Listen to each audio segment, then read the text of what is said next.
আসসালামু আলাইকুম। সবাই কেমন আছেন? আলহামদুলিল্লাহ আমি ভালো আছি। তো আজকে নতুন একটা রেসিপি নিয়ে হাজির হলাম। আমরা তো গরুর মাংস অনেকে অনেকভাবে খাই, তো আজ আমি একটু অন্যভাবে গরুর মাংসটা রান্না করব। তার জন্য প্রথমে আমি রসুন, পেঁয়াজ, আদা, শুকনো ঝাল কড়াইতে টেলে নিচ্ছি। তো পেঁয়াজটা দেখেন সেদ্ধ একটা ভাব এসে গেছে। এখন এগুলো থেকে আমি খোসা ছাড়াবো। এর সঙ্গে আমি দুটো টমেটো টেলে নিচ্ছি। টমেটোটা দিলে আমাদের মাংসের স্বাদটা অন্যরকম লাগবে। তো দেখেন সবগুলো কিন্তু আমি রেডি করেছি। এখন আদা আর শুকনো ঝালটা আমি বেটে নেব। রসুন আর পেঁয়াজটা আস্তে আস্তে দিব।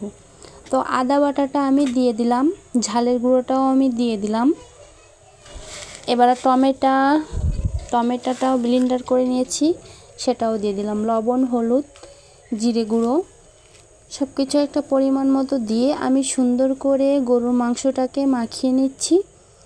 তো এভাবে আমরা মাংস রান্না করে খেলে অন্যরকম একটা স্বাদ পাবেন। তো এবার আমি কড়াইতে তেল দিয়ে এলাচ, দারচিনি, লবঙ্গ, তেজপাতা সবটাই দিয়ে মাংসটা দিয়ে দিলাম। তো মাংসটা দিয়ে আমি সুন্দর করে কষিয়ে নিচ্ছি। আমাদের মাংসটা যত সুন্দর করে কষাবো ততটাই খেতে ভালো লাগবে। তো এদিকে আমি জিরে, এলাচ, দারচিনিটাও ভেজে নামিয়ে নিলাম। এবার মাংসে দেব আলুটাও আমি একটু ভেজে নিচ্ছি। এদিকে আমার মাংসটাও কষানো হচ্ছে, আলুটাও ভাজা হচ্ছে।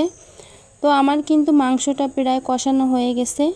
তো এটা আবার আমি প্রেসার কুকারে দিয়ে দিলাম।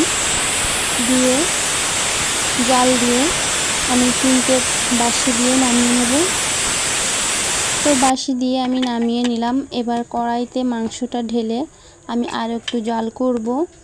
তো এভাবে মাংস রান্না করে খেয়ে দেখবেন যে কতটা খেতে স্বাদ হয় আপনাদের বোঝাতে পারবো না।